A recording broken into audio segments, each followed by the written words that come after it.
Robin come on up, and Robin Robbins is the Director of Outreach for the Miami Valley Hope Rising, and she's going to share with us now. So thank you. Thank you.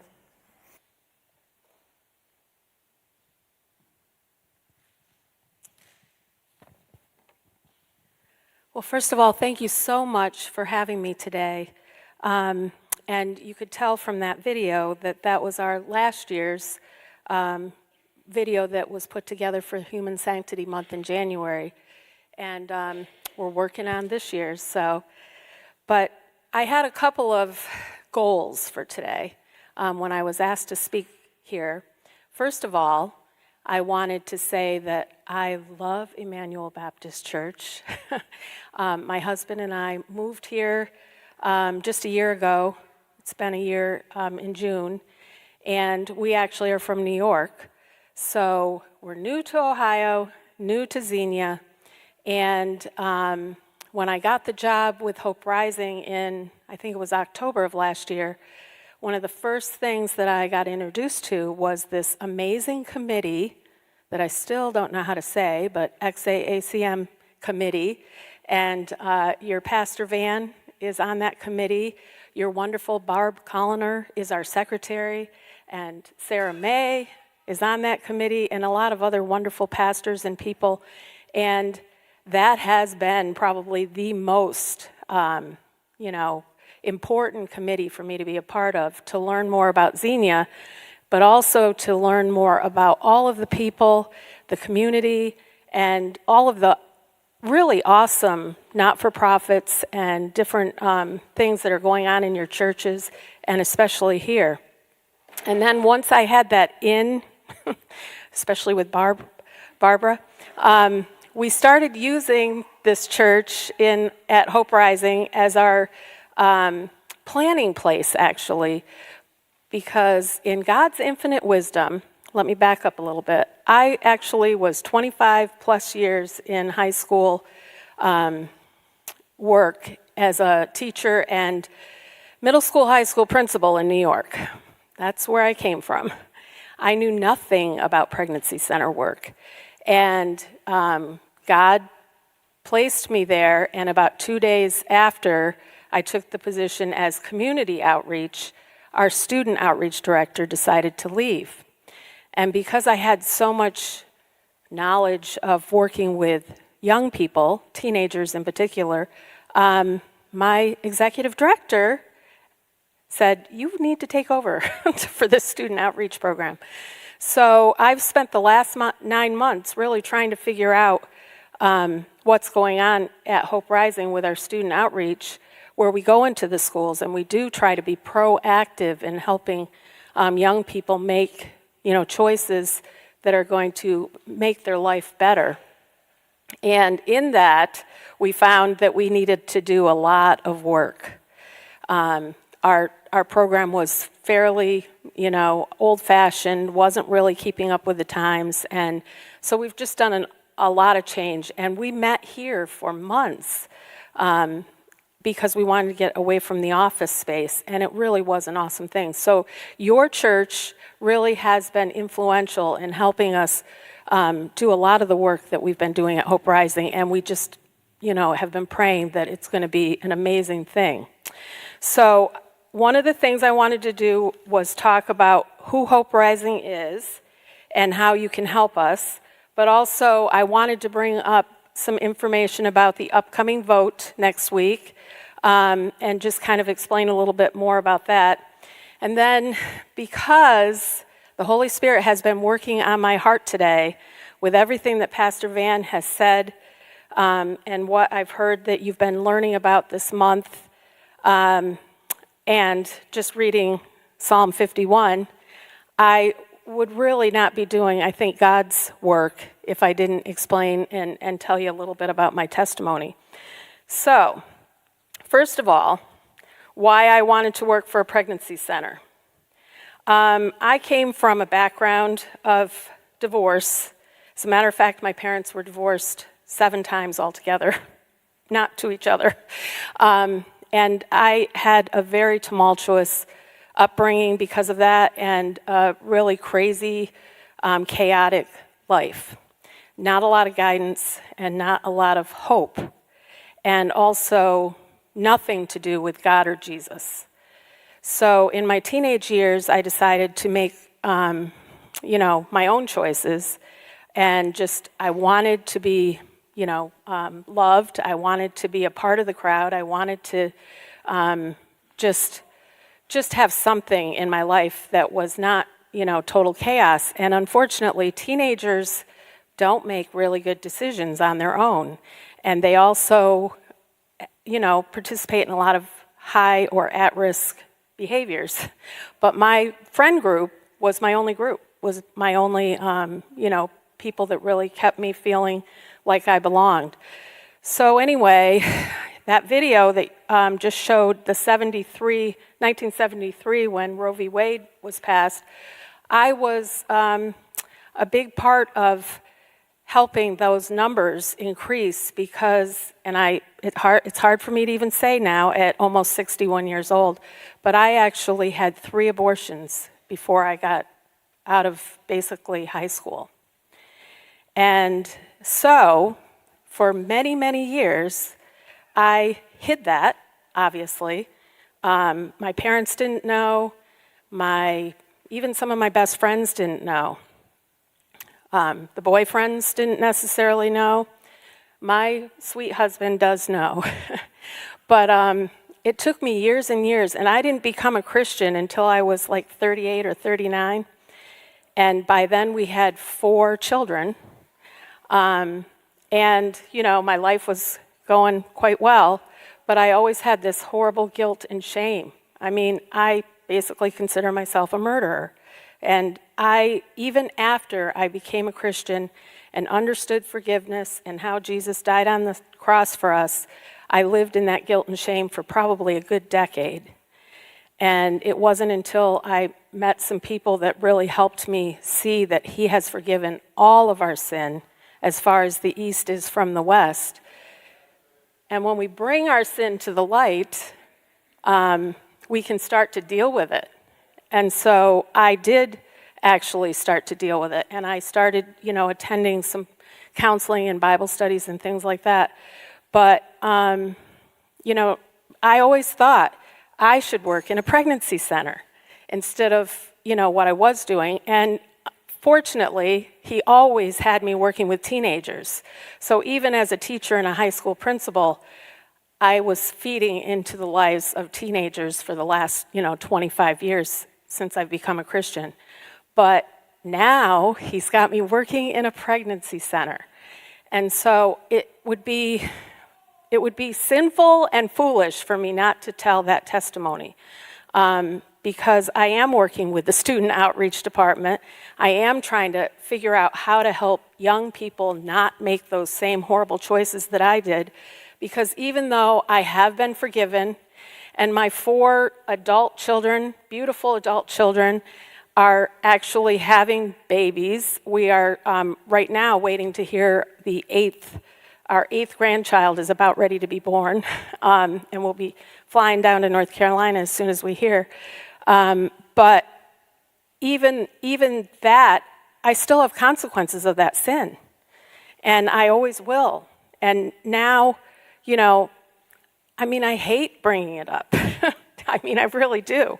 It's not something that, you want to tell everybody. But He's telling me to tell you today. And so I felt like, oh, Pastor Van, thank you so much for Psalm 51.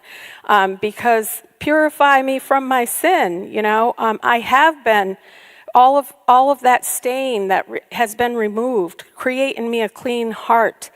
And the other thing is sin. And even though that is, I think, the worst sin, in my heart, I believe it is. But in God's mind, sin is sin. So we all struggle with daily sins. Now I struggle with being kind to my husband. So, it's not that horrible, horrible sin that I used to commit. It's a daily sin. So I just wanted to let you know you are the first church that I've actually said that out loud to in Xenia. And, I know that every single time I have told that story, there has been somebody, believe it or not, and I'm not saying there will be today, but will reach out to me and tell me something about their past, that they have been living with guilt and shame. So if you are, please, please realize you have been forgiven, and don't live in that guilt and shame. So, Hope Rising, because I was actually speaking at with people from Xenia last Friday at an event, and they were like, well, we used to know the Miami Valley Women's Center, and that is where I work, in Xenia. The Miami Valley Women's Center it's actually 41 years old this year. And last February, like I said, we've been doing a lot of look at what we do, and even though our mission is awesome, our people are awesome, we have seen that we aren't necessarily meeting the needs of the current generation. So we hired, or basically our executive director hired a marketing firm, a Christian marketing firm, and they decided that even our name needed to be changed. So we have a new name, new branding, a new look. Our table back there kind of shows you some of our new look, and we're still the same place. We have 4 centers. One is in Xenia. Kettering is kind of our main center, Huber Heights, and North Dayton. And people also get confused with what a pregnancy center is. A pregnancy center is a place where you can come and have a free pregnancy test. We have free ultrasounds. We also have all sorts of resources, everything from diapers and formula to baby seats and strollers. We also have wonderful programming. We have things for parents. I have actually 2 staff members right now that are pregnant, and their husbands are enrolled in our parenting classes. So we have awesome parenting classes. We have post-abortive classes. We have this really wonderful, godly woman who, runs that for people that have had abortions. So it's all free, and basically everything we offer our clients, 100% no charge to them, and it's because of people like you. We do not get any federal or state funding. It's all based on donorship, and right now we have an amazing group of people that are donating to us, churches and individuals. We have 2 fundraisers a year. One is our gala, and that's coming up in October, and then we have our Walk for Life usually in the spring, and we just raised a lot of money at our last Walk of Life this last April. But basically, there are still a lot of people in Xenia that don't know we exist. Even my young children who work at Athletes in Action, when I first started working there, they had never heard of Miami Valley. So my job has been twofold: to get out into the community and help people know who we are, and also now this whole student outreach program that I oversee. Our student outreach, we go into schools, and that has been an awesome thing. And because we're going into public schools, I'm glad that I have the ability to know what a public school setting and culture and how to talk to principals and things like that, so we can continue with that. But this year we're also going to start going into churches with our new program.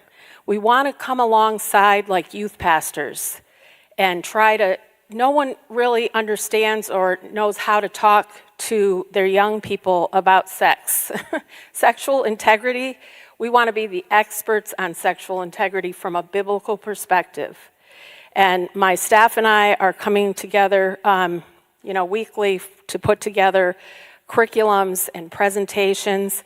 We have our first church next week. We're going to a youth group, Victory Church, and basically we're very excited to help the adults in teenagers' lives to learn how to speak to them about sexual integrity. So I will be, as soon as we get all of because we're actually in the process right now of getting our branding done for our new look in our student outreach department, but I'll be bringing that to the committee that we meet monthly, and to the pastors, and I'm hoping that I can get into your church or other churches in the area, but we feel like if we can work with youth pastors and parents to help them learn how to speak about sexual integrity, then, we can't go everywhere. We're a small staff, but we can just help that child understand that and the consequences. We're giving them the facts, and we're praying, and we're hoping that their hearts would be receptive, but we know in the end it's their choice. So we're trying our best to just show them the facts of the consequences of the choice that will hurt them versus the choice that God wants for them. So the other part that I was tasked to do today was to tell you a little bit about the upcoming votes. And that part probably is my least favorite, to be very honest, but only because it's not my expertise. But I do have everything in front of me. Basically, in response to the Dobbs decision last spring, pro-abortion forces adopted a new tactic, which was state constitutional amendments. So basically, the Supreme Court said we no longer want to oversee this issue, and they gave it back to the states. So with that, the states, have all done their own thing, and they've been kind of all over the place with what they're deciding. As far as Ohio, there's 2 upcoming elections, and one is on August 8th. Have any of you heard about it? Okay, because one is on August 8th, that's issue 1, and then the abortion amendment is on November 7th. So basically, again, just like I feel with the student outreach program and what we do at Hope Rising, we give you the facts, you make the decision, you make the choice. We're praying an awful lot that people will make the choice that's right for life, but in the end, you have to make you have to make your choice. We feel both elections are very important. The August 8th one is really about changing the Constitution. So currently, signatures must only be collected from 44 of 88 Ohio counties to get the proposal on the ballot. And it takes a simple majority, 50% plus 1 vote to amend Ohio's Constitution. So what this new vote on the 8th would do is it's basically saying, it will play a major role in the outcome of the November 7th election because it's going to change and amend the Ohio Constitution from 50% plus 1 to 60% of the popular vote. And why is 60% significant? A recent poll shows almost 58% of Ohioans support enshrining abortion rights into Ohio's Constitution. In November 2022, Michigan voters amended their state constitution with an abortion amendment nearly identical to the one coming up in November in Ohio, and it passed with a 55.7% majority. On August 8th, if Ohio's issue 1 is passed, it will make it harder for November's abortion constitutional amendment proposal to pass. And I know I'm saying a lot here, but so basically the past winner, Protect Choice Ohio and Ohioans for Reproductive Freedom, a coalition, Planned Parenthood, and the Ohio Communist Party launched a citizen-led ballot initiative to amend Ohio's Constitution. So that's the November 7th vote. And what it looks like, and we've done all the research on this, and it looks like if the November 7 abortion ballot initiative is passed, it would remove all of Ohio's existing abortion law. It would legalize abortion up to the moment of birth. It would remove parental notification and consent requirements for minors who seek an abortion. It would remove penalties for those assisting in late-term abortions. And it would remove Down Syndrome Protection Act 24-hour waiting period. So not to fearmonger, but this is a big, big vote on August 8th because it seems as though it would be very difficult for them to get the amendment passed if it's going to take 60% in order to change the Constitution. And a lot of people have a lot of different feelings about that. And what I just want to say is, pray about it. Obviously, that is one of the things that we do as Christians is vote. It's our civic, duty, but it's also our right here in America. So we want to just bring it to churches, just to remind you that it could make a lot of changes for abortion, abortion protections basically in Ohio.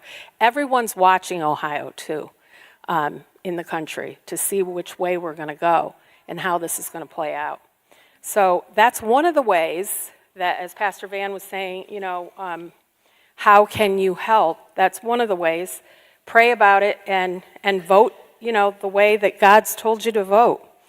The other way is, come on down to our Hope Rising Center, which is on 245 Allison. And, we actually love, and you have actually already done this, you were our adopted church, but we just love having people come down and see what we do and take a tour. You can sign up. I have volunteer sheets in the back on the table. You can sign up to volunteer in any way almost, basically using your gifts if God is leading you to do that. I mean, we have everybody from mowing the lawns to, helping with paperwork, things that have to be mailed, or actually, quite a few people sign up to learn how to talk to clients and counsel clients if that's in their heart to do that. And we are almost purely volunteer-based. That's how we get things done. I'm actually, as we grow our student outreach program, I'm going to be looking for volunteers to help us with that program. So, for instance, you could be someone that, helps your church, learn how to speak sexual integrity from a biblical perspective. We're going to have training on that. We obviously don't want to just leave you out there to do it on your own. We'll have training, we'll have resources, and you could be one of those people that are actually working with teenagers, or you could be working with youth pastors to help them work with their teenagers. So and then of course, obviously always the financial support. That is how we keep this going. Between our volunteer service and our volunteer and our donor support, there is no Hope Rising without that. So I just want to end with something that God brought to me this morning, and I felt it was very, very clear that He was saying this to me. It's actually from Zephaniah 2:3, and it's, "Seek the Lord, all you meek of the earth, who have upheld His justice. Seek righteousness, seek humility." I feel like that's the biggest thing, is being humble and just asking Him, how can I help, Father? What do I do? And then trusting Him, obeying Him, and leaving all the consequences to Him. Thanks so much for letting me come today and share. You really do have my heart here at Emmanuel Baptist, so thank you.